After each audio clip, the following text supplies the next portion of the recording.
Hello and welcome to revision tips for CIPS Level 4 Diploma in Procurement and Supply. This is Module 7, which is Whole Life Asset Management. And it's Learning Outcome 3, which is to understand the concept of through life cost. So we're going to look at the contributing factors when establishing total cost of ownership and compare the factors when building this model, as well as the contributing elements to end-of-life costs.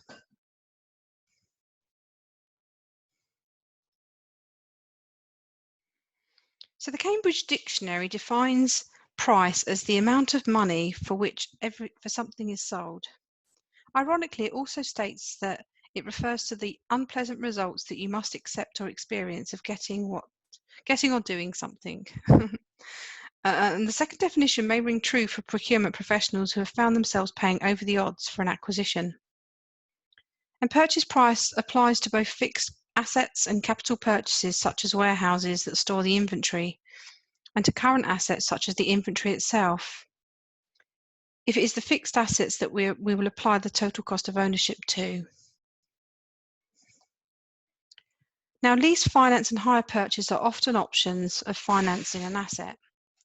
And these options vary from each other in many aspects, such as ownership of the asset, depreciation, rental payments, duration, tax impact, repairs and maintenance of the assets, and the extent of finance.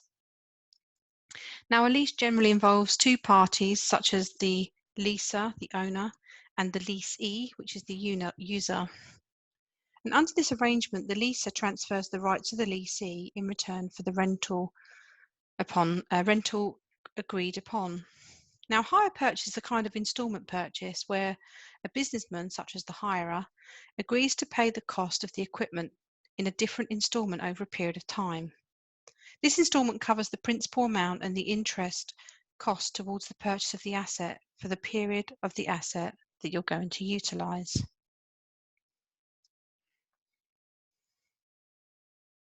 Now, you may recall some prior knowledge of acquisition costs that we covered in the previous learning outcome. So, what are the three main categories of the acquisition costs?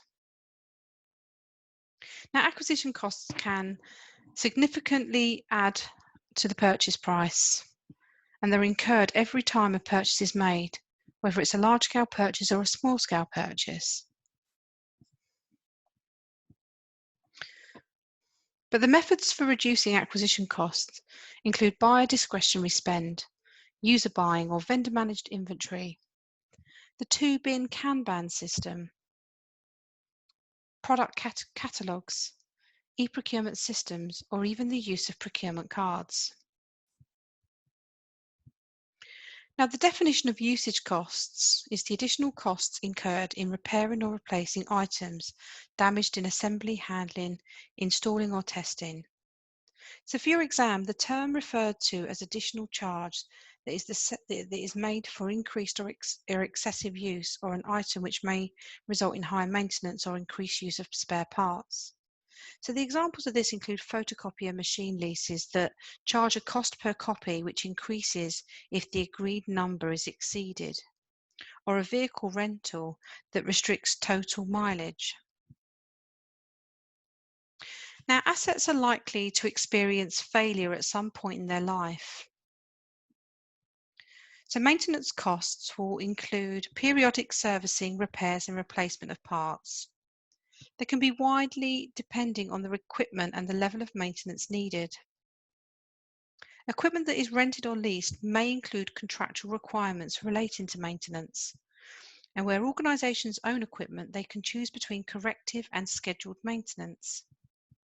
Corrective or reactive maintenance is undertaken when parts or equipment fail, whereas preventative, scheduled or routine maintenance takes place at periodical intervals, based on the recommended service requirements of the equipment, intended to take action to avoid breakdowns and to prevent the delay that results from a breakdown. But some equipment suppliers will often offer initial servicing for free, which means it's included as part of the purchase price. Others offer packages such as simple payment or periodic payments to cover a number of years. So identify a piece of equipment in your organisation. Is it a photocopier or a piece of machinery? and find out what maintenance plan you have for that asset. Is it corrective or is it preventative? And find out if there have been any faults with the assets and what was the outcome. How long was it out of service? What impact did that have? And how quickly were the issues rectified?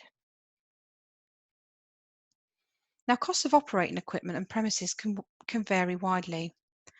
Now, costs associated with operating capital assets vary according to things like the setup time prior to operation, cleaning requirements and the level of technical training required, the level of monitoring required. And then you've got the facilities management costs, which are operational tasks required to maintain an organisation's premises, security, catering and warehousing. The utility costs, which are utilities that are required to maintain an appropriate working environment for the products being made, served or being delivered. So it's things like heating, cooling and air conditioning and lighting. The consumable costs are items that are required to support the use of equipment. So for example, specialist cleaning products, lubricants and fluids. And then the training costs to ensure staff understand how to operate specific pieces of machinery. The buyer needs to understand all of these variables prior to acquisition. Now, utility markets may consist of one supplier who has a monopoly over the sector, or a few suppliers who represent an oligopoly, or an open market which is a competitive place. Now, costs may be based on usage, the time at which the utility is used, the market price, the size and importance of the customer, the origin of the energy as it may be green or brown, or based on elements such as drinking and wastewater. Traditionally, the cost of training include the venue at which the training will take place, the fee of the tutors, the cost of sending the participants, the materials provided like course books and communications required to advertise the training and confirm attendance. Some aspects are not considered in the cost and benefits of the training itself. The time it takes for the training to become embedded, the missed opportunity of having the participants still at work, and the expectations companies have from an image and culture they communicate through their training experience. The disposal of fixed assets and stock have accounting implications, legal obligations and costs. The accounting implication is the value of the fixed assets shown in the accounts, which may have to be adjusted over time to reflect changes in value. The disposal event may even result in a final charge of value that may require a cost of disposal, a write-down, a write-off, or profit on disposal. Current asset stock that is disposed of rather than used is conventionally sold, which may also require special treatment in the accounts in order to identify the difference between ordinary trading and disposals. And then the legal obligations are your contractual obligations, such as a purchase contract, which may contain a clause preventing the resale of an item without express permission of the supplier. Local and national regulations relating to the disposal of certain waste, like batteries and electrical waste, plastics, asbestos, and refrigerants. And then the cost of disposal. So the method of disposal may need to be safe, or disposal will determine whether any costs can be recovered or whether they can be paid out. So nature of the environment is things like heavy machinery may require specialist removal equipment. Disposal of waste may incur transport cost, a processing cost and taxation. An environmental cost of disposal is much more difficult to quantify. Now the TCO model, total cost of ownership, considers all of the following: the purchase price, the acquisition cost, the usage, maintenance, operating, and the disposal costs. So you can see the TCO cycle on the screen. And if a TCO is prepared prior to investment, following it through its tracks of actual costs, it can again be measured against the original forecast. This adds a learning element to the activity with the possibility of better forecasting in the future and therefore better budgeting. But some aspects considered in TCO will include the pre-project costs like preliminary research, the acquisition cost, which is the time of the staff in preparation and installation, the purchase costs like the quoted price, the spares and maintenance. For international purchases, aspects like import taxes and duties and banking costs and currency risk will need to be considered. Usage costs like insurance, energy and consumables, and end-of-life costs, such as decommissioning and removal. The detailed cost breakdown needs to allow for the impact of time. Some costs may decrease, but in most cases, both labour costs and material costs are expected to increase over the projected life of an asset. The payback of an asset should also be calculated, and the earlier the project pays back, the less vulnerable the project is to minor inaccuracies of estimates. So you can use best estimates or values available. We can take this further by converting the priceberg into a costberg. In this model, we drill down to specifically consider the costs involved. In this example, the cost of hardware for a system are very clear and visible. However, other costs, including energy, are not visible and need to be investigated. This may reveal that they're not aware of all the costs and that many of them may be hidden. And it's the job of procurement to identify and investigate these costs to arrive at the best estimate of all the costs. Now, some of the hidden costs and risks associated with global sourcing and extended supply chain include things like country risk relating to political instability, logistics and transport issues depending on where you are sourcing from and the methods available, as well as any Incoterms agreed. The contractual issues, which might not present themselves until the contract delivery is underway. Currency issues. So check which currency the contract refers to and how stable is the exchange rate. What level of risk are you exposing yourself to? Ethical issues. No overriding regulations regarding working conditions and the treatment of workers around the world. Translation costs of translating contractual documents and potential during face-to-face negotiations as well. And then you've got the international payment costs, which are transaction fees which are incurred at every international payment. There may be other hidden situations which involve a currency risk. So in the example, supply chain, an organisation, customer E, may have initially bought equipment in its own country from distributor D and paid in its own currency. The supply chain for the equipment might reveal potential lifetime concerns. So in this case, product manufacturer C has two major suppliers in different countries and is selling to distributor D in another country. Customer E may be aware of the origins of the manufacturer, but may not be aware of the significant other country involvement and how the currency is at risk. So purchases by manufacturer C are affected by the value of currencies of countries X and Y. Purchases by distributor D are affected by value currencies of countries X, Y, and Z. And purchases by customer E are therefore also affected by the value of currencies between X, Y, and Z.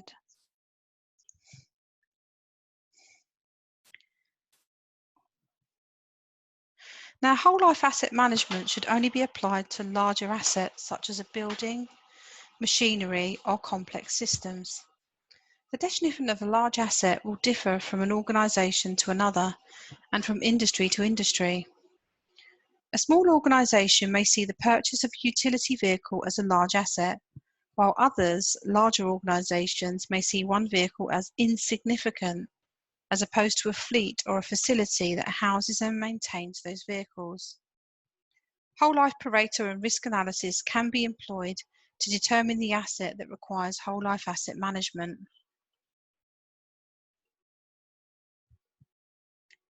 But you do need to ensure you get senior management support.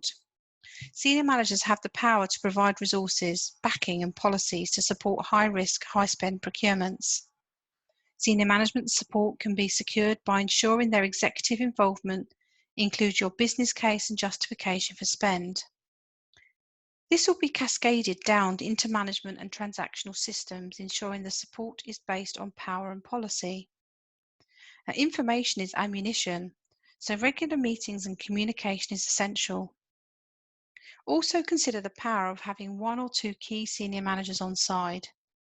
When the time comes to handle those other managers, who might not want to work with you to secure the purchase, these allies will be a real help to you to get across the line in terms of support for your change.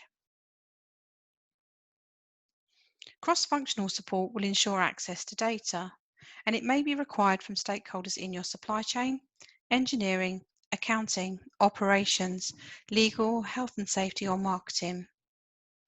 Using cross-functional structures can boost team bonding and improve workplace dynamics.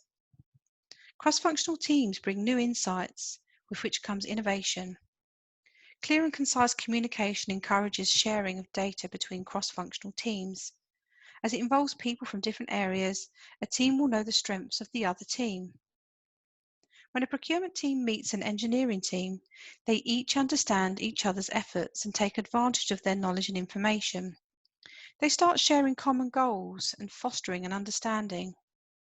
The process of cross-functional teamwork will create an opportunity to make a team of high performers so they can bring out something greater, grow more reliant, and take bigger challenges. Together they can create a sense of unity and learn more.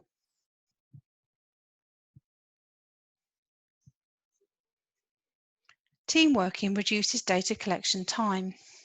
Teamworking can see increased commitment and collaboration, with important context being provided to improve decision making.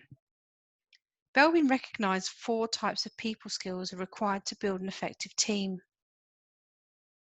and identified 9 characteristics that are inherent within individuals to meet these skills.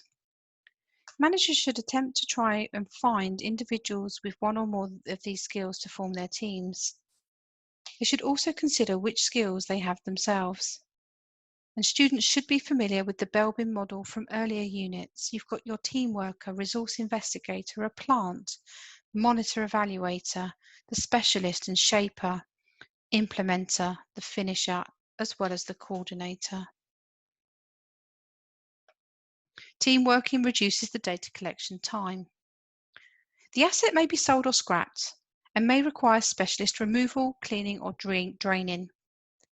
So decommissioning goes through 4 phases and involves the use of cross-functional teamwork. Evaluating the process of decommissioning is the least developed in practice and often overlooked. However, it is one of the most important steps, as reviewing the efficiency of decommissioning and identifying any lessons to be learnt will directly influence the success of any future decommissioning exercise. And while timescales to actually carry out decommissioning may be tight, subsequently reviewing its impact does not impact on timescales and can be easily planned for a later date. So the process of preparation, dismantling, processing and disposal should be clearly recorded and assessed.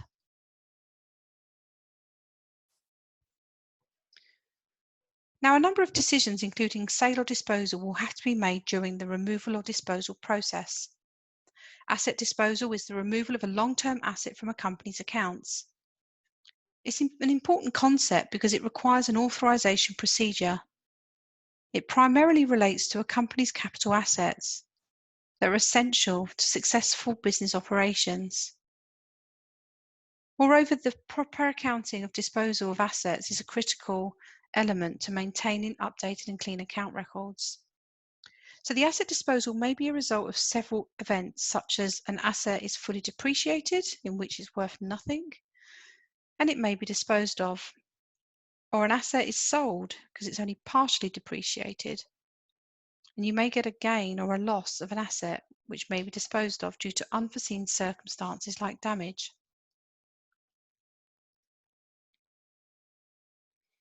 There are a number of laws and regulations regarding waste management. The Environmental Protection Act details the issues relating to waste on land, defining all aspects of waste management and places a duty on local authorities to collect waste. As a business, you have a duty to ensure that any waste your company produces is handled safely and within the law. The Landfill Directive aims to reduce reliance on landfill as a disposal option. It seeks to increase the environmental impacts of landfill and reduce the risk to human health, while imposing a consistent minimum standard for landfills across the UK. The hazardous waste regulations came into force and were produced not only as part of a framework for the controlled management of hazardous waste, but to replace the special waste regulations. The packaging waste regulations were introduced to meet the requirement of the European Directive on Packaging and Packaging Waste, with the aim not to only increase the recovery and recycling of packaging waste in a consistent way, but to reduce the amount of packaging used altogether. UK waste regulations require businesses to separate recyclable material, such as plastic and paper and glass, from other waste. This amendment is to the EU Waste Framework Directive to ensure improvement in the quality and quantity of recycling across the UK. Now, the stages of managing environmental risk. If the disposal investigation results in a range of potential options, each of these options should be compared to the environmental risk and total impact. The specific environmental risk of each process involved, the materials and substance involved, and the processes available for that specific material or substance. The resource consumption of the process, any byproducts or processes including residual waste, potential pollution risks, and the transport movements and risks in transit. And where reuse or recycling is involved, the residual end-of-life requirements and consequences. And a risk register is commonly used to summarise the risk.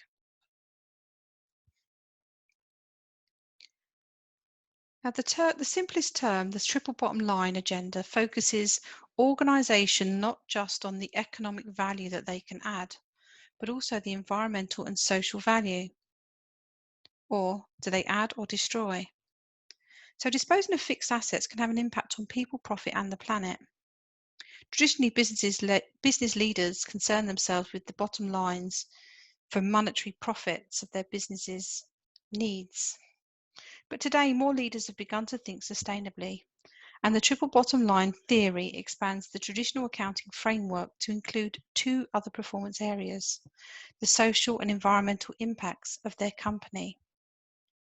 These three bottom lines are often referred to as the 3 Ps: people, planet, and profit. Thank you for watching.